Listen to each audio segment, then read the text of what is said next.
स्वागत है आपका हमारे channel true crime story Hindi में। आप पहली बार हमारे चैनल पर आए हैं तो कृपया चैनल को सब्सक्राइब जरूर करें। चलिए शुरू करते हैं आज की सच्ची घटना। पश्चिमी दिल्ली के मादीपुर इलाके में रहने वाला 28 वर्षीय मेहताब प्रॉपर्टी डीलिंग का काम करता था।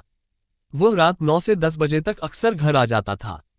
3 अगस्त 2014 को नियत समय पर न तो वह घर आया और न ही उसका फोन मिल रहा था। इससे घर वाले बहुत परेशान हो गए। बड़े भाई मेहराज खान ने मेहताब के जानने वाले कई लोगों को फोन किया, लेकिन किसी से भी उसके बारे में जानकारी नहीं मिली।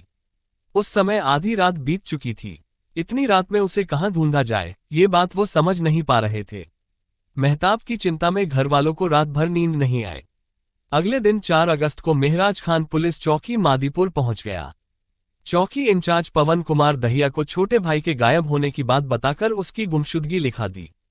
मेहताब की गुमशुदगी दर्ज कराने के बाद चौकी इंचार्ज पवन कुमार दहिया ने इसकी जांच हेड कांस्टेबल सतीश कुमार को करने के निर्देश दिए।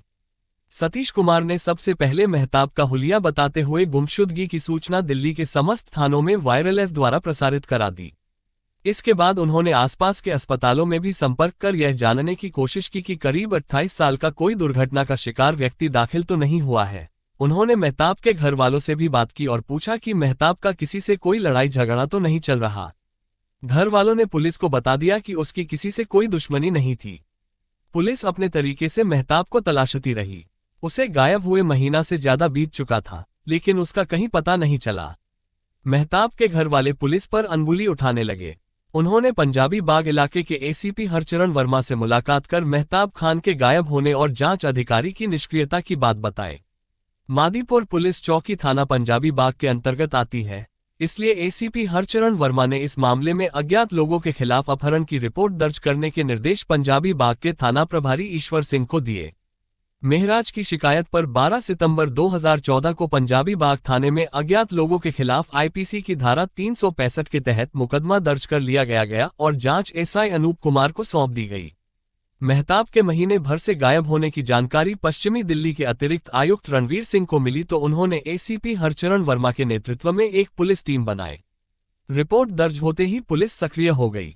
पुलिस ने मेहताब के फोन की कॉल डिटेल्स निकलवाई।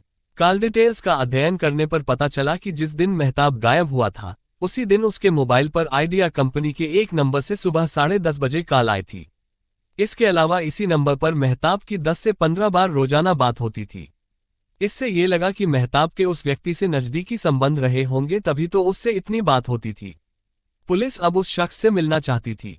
पुलिस ने उस फोन नंबर को मिलाया तो वह भी स्विच्ड ऑफ मिला। संबंधित फोन कंपनी से फोनधारक का पता निकलवाया तो पता चला कि वो नंबर बिहार के तौहीर नाम के व्यक्ति की आईडी पर लिया गया था और यह नंबर 28 जून को एक्टिवेट हुआ था। पुलिस ने जब जांच की तो बिहार का ये पता फर्जी पाया गया। इस जांच में पुलिस टीम को ये भी जानकारी मिली कि उक्त फोन नंबर किसी दूसरे फोन में चल रहा था। पुलिस टीम ने अब ये जानने की कोशिश की कि इस IMEI नंबर के फोन में 28 जून 2014 से पहले किस नंबर का सिम एक्टिव था। पुलिस टीम इस काम में दिन रात एक करते हुए जुटी हुई थी। टीम को जांच में ये पता लग गया कि 28 जून से पहले उस फोन में किस नंबर का सिम काम कर रहा था। जांच में पता चला कि वो नंबर दिल्ली के वजीराबाद गांव के रहने वाले आसिफ खान पुत्र इनाम खान के नाम से लिया गया था। आसिफ खान से पूछताछ करने के बाद पुलिस उस शख्स तक पहुंच सकती थी जिसकी मेहताब खान से रोजाना 10 से 15 बार बातें होती थीं। आसिफ के पास जाने से पहले इंस्पेक्टर राजीव विमल ने मेहताब के भाई मेहराज से पूछा कि क्या वो वजीराबाद गांव में रहने वाले किसी आसिफ खान नाम के व्यक्ति को जानता है। आसिफ का नाम सुनते ही मेहराज चौंक गया। आसिफ को भला वो कैसे भूल सकता था। उसने आसिफ की पूरी कहानी इंस्पेक्टर राजीव विमल को सुना दी। उससे पता चला कि मेहताब आसिफ खान का दूर के रिश्ते का चचेरा भाई है। आसिफ पहले मादीपुर में ही रहता था। करीब 3 साल पहले की बात है। मेहताब के चचेरे भाई शान आलम की बहन मुमताज का आसिफ के भतीजे रवीश खान से चक्कर चल गया था। कुछ दिनों बाद वो मुमताज को लेकर भाग गया। ये बात मेहताब और उसके भाइयों को पता चली तो वे सब शिकायत करने आसिफ खान के घर पहुंचे। शान आलम और मेहताब गुस्से में थे। शिकायत के दौरान ही दोनों ओर से गर्मागर्मी हो गई। तब उन लोगों ने आसिफ खान की जमकर पिटाई की। जिस तरह मोहल्ले में आसिफ की बेइज्जती हुई उसे देखते हुए उसने वहां रहने का विचार ही छोड़ दिया। उसने अपना मादीपुर का मकान बेच दिया और दिल्ली के ही वजीराबाद गांव में मकान खरीद कर रहने लगा। वहीं पर वो प्रॉपर्टी डीलिंग का धंधा करने लगा। तब से वो वजीराबाद में ही रह रहा है। उधर मुमताज और रवीश खान ने भी निकाह कर लिया। मेहराज से बात करने के बाद इंस्पेक्टर राजीव विमल को लगा कि कहीं अपमान का बदला लेने के लिए आसिफ ने मेहताब के साथ कोई साजिश तो नहीं रची। मादीपुर के चौकी इंचार्ज पवन कुमार दहिया के नेतृत्व में 13 सितंबर को एक पुलिस टीम आसिफ खान के वजीराबाद गांव स्थित घर रवाना कर दी। आसिफ खान घर पर ही मिल गया। उसे हिरासत में ले लिया। थाने पहुंचकर पुलिस ने मेहताब खान की गुमशुदगी के बारे में उससे पूछताछ की। आसिफ खान पहले तो मेहताब के बारे में अनभिज्ञता जताते हुए पुलिस को गुमराह करता रहा, लेकिन पुलिस ने जब उससे सख्ती से पूछताछ की तो उसे सच्चाई बताने के लिए मजबूर होना पड़ा। उसने बताया कि उसने अपने साथियों के साथ मिलकर उसकी हत्या करके लाश गंगनहर में फेंक दी थी। उसने अपने चचेरे भाई की हत्या क्यों की? पूछने पर आसिफ ने पुलिस को मेहताब की हत्या करने की जो कहानी बताई वो इस प्रकार निकली। सन 2011 में आसिफ का भतीजा रवीश खान जब मेहताब की चचेरी बहन मुमताज को भगा कर ले गया तो मेहताब और उसके भाइयों ने आसिफ खान की जमकर पिटाई की थी। उस समय मोहल्ले के ही तमाम तमाशबीन उसके घर के सामने खड़े थे। आसिफ खान भी प्रॉपर्टी डीलर था। उसकी भी क्षेत्र में अच्छी जान पहचान और इज्जत थी। मोहल्ले वालों के सामने पिटाई होने पर वो खुद को अपमानित महसूस कर रहा था। इस बेइज्जती के तीर ने आसिफ के दिल को इतना जख्मी कर दिया कि उसने उसी समय तय कर लिया कि वो मेहताब से इसका बदला जरूर लेगा। इस घटना के 15 से 20 दिनों बाद आसिफ ने मादीपुर वाला मकान बेचकर दिल्ली के वजीराबाद गांव में एक मकान खरीद लिया और वहीं पर प्रॉपर्टी डीलिंग का काम करने लगा। वजीराबाद गांव में आसिफ के घर के पास ही जाहिद उर्फ सलमान रहता था। पड़ोस में रहने की वजह से आसिफ की जाहिद से दोस्ती हो गई। बाद में वो आसिफ के साथ ही प्रॉपर्टी डीलिंग का काम करने लगा। मादीपुर छोड़ने के बाद भी आसिफ मेहराज से मिले अपमान को नहीं भूला था। उसी दौरान जाहिद की मार्फत आसिफ की शाहरुख से मुलाकात हुई। शाहरुख दिल्ली के शास्त्री पार्क इलाके का रहने वाला था। उसकी ताले बेचने की दुकान थी। शाहरुख जाहिद का दोस्त था। तीनों साथ साथ खाते पीते थे। खाते पीते समय आसिफ अपने मन की टीस दोस्तों से जाहिर कर देता था। एक बार की बात है, आसिफ खजूरी खास से कार द्वारा अपने घर लौट रहा था। उसने वजीराबाद पुल के पास यमुना घाट पर एक महिला बैठी देखी।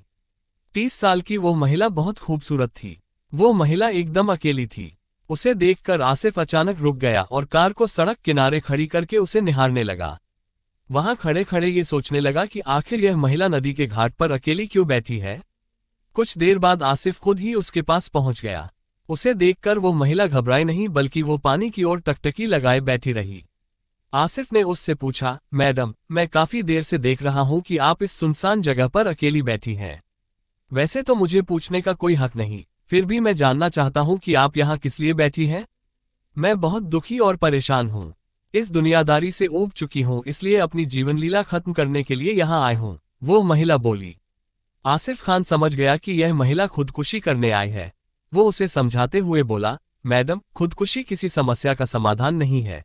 जिंदगी में तमाम तरह की समस्याएं आती हैं, तो ऐसा नहीं कि हम समस्याओं का हल ढूंढने के बजाय आत्महत्या का रास्ता अपनाएं। यदि आप मुझे अपनी समस्या बताएंगी तो हो सकता है कि मैं आपकी कोई हेल्प कर सकूं। आसिफ के पूछने पर उस महिला ने अपना नाम परवीन जहां बताया। उसने बताया कि करीब 3 साल पहले उसके पति की मौत हो गई। उसके पास एक बेटा और एक बेटी है जिन्हें वो भजनपुरा में अपनी एक जानकार के पास छोड़ आए है। पति के मरने के बाद जैसे तैसे करके वह अपना और बच्चों का पेट भर रही थी, लेकिन अब उसके सामने भूखों मरने की हालत हो गई है। आसिफ ने परवीन को समझा बुझाकर कार में बिठाया और अपने घर ले गया। पति के साथ एक अनजान महिला को देखकर आसिफ की पत्नी चौंक गई। उसने पति से पूछा तो आसिफ ने उसे परवीन की सच्चाई बता दी। सबसे पहले आसिफ ने परवीन को खाना खिलाया और बाद में उसे भजनपुरा छोड़ आया। उस समय उसने परवीन को खर्चे आदि के लिए 1000 रुपये भी दे दिए थे। परवीन तो अपनी जीवन लीला समाप्त करने जा रही थी। एक अनजान आदमी ने उसे बचाकर एक नई जिंदगी दी। आसिफ की इस दरियादिली की वो तहेदिल से शुक्रगुजार थी। आसिफ ने परवीन को शास्त्री पार्क की गली नंबर 2 में एक कमरा किराए पर दिलवा दिया, जहां पर वो अपने दोनों बच्चों के साथ रहने लगी। कमरे का किराया और परवीन के घर का खर्चा आसिफ ही उठाता था। शास्त्री पार्क के कमरे में आसिफ और परवीन की रासलीला बिना किसी डर के चलती रही। आसिफ खान को मादीपुर से वजीराबाद आए हुए 3 साल बीत चुके थे, लेकिन मेहताब और उसके भाइयों द्वारा की गई पिटाई को वह भुला नहीं सका था। जब भी वो उस घटना को याद करता, अपमान का जख्म फिर से ताज़ा हो जाता था। मादीपुर उसके यहाँ से काफी दूर था। वो अब कोई ऐसा जरिया ढूंढने लगा जिससे मेहताब उसकी मनमुताबिक जगह पर आ जाए, जहां वो उसे अच्छी तरह से सबक सिखा सके। इस काम के लिए उसे परवीन जहां ही सही लगी। उसे विश्वास था कि परवीन उसके बताए किसी काम को करने से मना नहीं करेगी। इस साल जुलाई के महीने में उसने मेहताब से बदला लेने की बात परवीन जहां को बताए।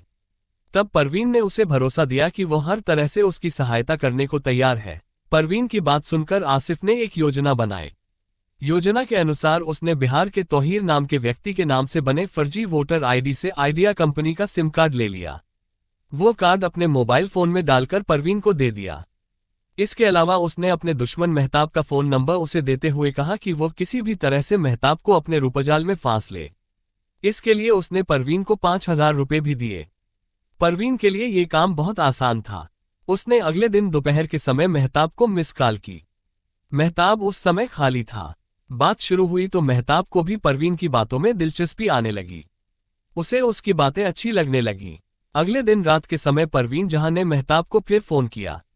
चूंकि दोनों का परिचय हो चुका था, इसलिए इधर उधर की बातें करते हुए परवीन बातों का दायरा बढ़ाने लगी। मेहताब भी अविवाहित था। वो उसकी बातों के आधार पर ही उसके रूप सौंदर्य की कल्पना करने लगा। इस तरह दोनों के बीच अब रोजाना बातें होने लगी। परवीन उससे जल्द मुलाकात कर अपने हुस्न का दीदार करा देना चाहती थी। इसलिए एक दिन उन्होंने पंजाबी बाग मेट्रो स्टेशन के गेट नंबर 1 पर मुलाकात करने की योजना बना ली। मेहताब मादीपुर से पंजाबी बाग मेट्रो स्टेशन के गेट नंबर 1 पर पहुंच चुका था। वहां पहुंचने पर उसे कोई महिला दिखाई नहीं दी। वो इधर उधर देखने लगा कि कहीं परवीन आड़ में तो नहीं खड़ी है। इधर उधर नजर दौड़ाने के बाद वो नहीं दिखी तो उसने परवीन को फोन किया। परवीन ने बताया कि वो अभी रास्ते में है, 5 मिनट में पंजाबी बाग पहुंच जाएगी। मेहताब वहीं पर खड़ा परवीन का बड़ी बेसब्री से इंतजार करने लगा। वो मन ही मन सोच रहा था कि पता नहीं परवीन कैसी शक्लो सूरत की होगी। कुछ देर बाद उसे मेट्रो स्टेशन से उतरकर एक महिला आती दिखाई दी, जो गेट नंबर 1 की सीढ़ियों के पास आकर रुक गई। कढ़ाईदार जामुनी रंग का सूट पहने वो महिला बहुत सुंदर थी। अब मेहताब सोचने लगा कि पता नहीं ये परवीन है या कोई और। पुष्टि करने के लिए उसने उसी समय अपने फोन से परवीन का नंबर मिलाया। घंटी बजने के बाद उस महिला ने अपने हाथ में थामे छोटे पर्स से मोबाइल निकाला और बात करने लगी। ये देखकर मेहताब खुश हो गया, क्योंकि परवीन की जैसी कल्पना उसने अपने दिमाग में की थी वो उससे कहीं ज्यादा खूबसूरत निकली। दोनों एक दूसरे को देखकर मुस्कुरा पड़े। वहां कुछ देर बात करने के बाद मेहताब उसे पंजाबी बाग के एक रेस्टोरेंट में ले गया। वहां उसने उसकी खूब खातिरदारी की। पहली मुलाकात से दोनों ही खुश थे। दोनों ने वहां खूब बातें की। इसके बाद परवीन वहां से मेट्रो द्वारा घर लौट गई। मेहताब से मिलने के बाद परवीन को विश्वास हो गया कि वह अपने मकसद में सफल हो जाएगी। घर लौटने के बाद उसने आसिफ को सारी बातें बता दी। परवीन जहां से मिलने के बाद मेहताब के दिल की धड़कनें और तेज हो गईं। अब तो जब भी उसे फुर्सत होती वो परवीन जहां का नंबर मिला देता। फिर उनकी काफी देर तक बातें होती रहती। इस तरह दिन में कई बार वो फोन पर बतियाते। उनके बीच बातों का दायरा बढ़ता गया। वे एकांत में भी मिलने लगे, जिससे उनके बीच की दूरियां भी मिट गईं। यानी उनके बीच शारीरिक संबंध भी बन गए। इसके बाद उनके बीच ये सिलसिला चलता रहा। परवीन ने अपने हुस्न के जाल में मेहताब को पूरी तरह काबू कर लिया था। मेहताब को ये बात पता नहीं थी कि परवीन का असली मकसद क्या है। वो उसे अपनी प्रेमिका समझता था। जुलाई 2014 के अंतिम सप्ताह में परवीन ने आसिफ से कहा, मछली जाल में फंस गई है, अब ये बताओ उसका शिकार कब और कहाँ करना है। परवीन, अभी 29 जुलाई को ईद है। ऐसा करते हैं, ईद के बाद तुम उसे शास्त्री पार्क मेट्रो स्टेशन ले आना, वहां से हम उसे कहीं और ले जाएंगे। आसिफ ने उसे बताया। आसिफ खान ने मेहताब से बदला लेने की पूरी योजना बना ली। योजना में उसने अपने दोस्त जाहिद उर्फ सलमान और शाहरुख को भी शामिल कर लिया। 3 अगस्त 2014 को योजना के अनुसार परवीन जहां ने मेहताब को सुबह 10 बजे फोन करके शास्त्री पार्क मेट्रो स्टेशन पर मिलने के लिए बुलाया। मेहताब उससे मिलने के लिए तैयार हो गया। उसने कहा कि वो 1-1:30 बजे तक शास्त्री पार्क मेट्रो स्टेशन पहुंच जाएगा। परवीन ने यह बात आसिफ खान को बता दी। आसिफ ने योजना के अनुसार अपनी सेंट्रो कार नंबर DL 37021 में एक रस्सी का टुकड़ा और जूट की बोरी रख ली। इसके बाद उसने शाहरुख को अपने घर बुलाया। शाहरुख उसके पास पहुंच गया तो उसे कार में बिठाकर वह जाहिद के घर की तरफ चल दिया। जाहिद को उसके घर से बुलाकर उसे भी कार में बिठा लिया। दोनों दोस्तों को लेकर वो दोपहर 12:30 बजे शास्त्री पार्क मेट्रो स्टेशन पहुंच गया। परवीन जहां शास्त्री पार्क में रहती ही थी, वह भी उधर से मेट्रो स्टेशन पहुंच गई। वो मेहताब से फोन द्वारा संपर्क बनाए हुए थी। करीब 1:30 बजे Mehtab Shastri park metro station पहुंचा। परवीन भी मेट्रो स्टेशन पहुंच गई। वो मेहताब से बातें करते हुए उसे स्टेशन से नीचे उतारकर आसिफ की कार के पास ले आए। जैसे ही मेहताब कार के नजदीक पहुंचा, जाहिद और शाहरुख ने उसे कार में खींचकर उसका मुंह दबोच लिया। फिर तमंचा दिखाकर उसे चुप रहने को कहा। आसिफ ने तुरंत कार चला दी। इससे पहले उसने परवीन का मोबाइल अपने पास रख लिया था। वो तेज गति से कार चलाता हुआ मेरठ की तरफ निकल गया। रास्ते में शाहरुख और जाहिद ने मेहताब की बहुत पिटाई की। मेरठ से निकलते ही आसिफ पिछली सीट पर आ गया और जाहिद कार चलाने लगा।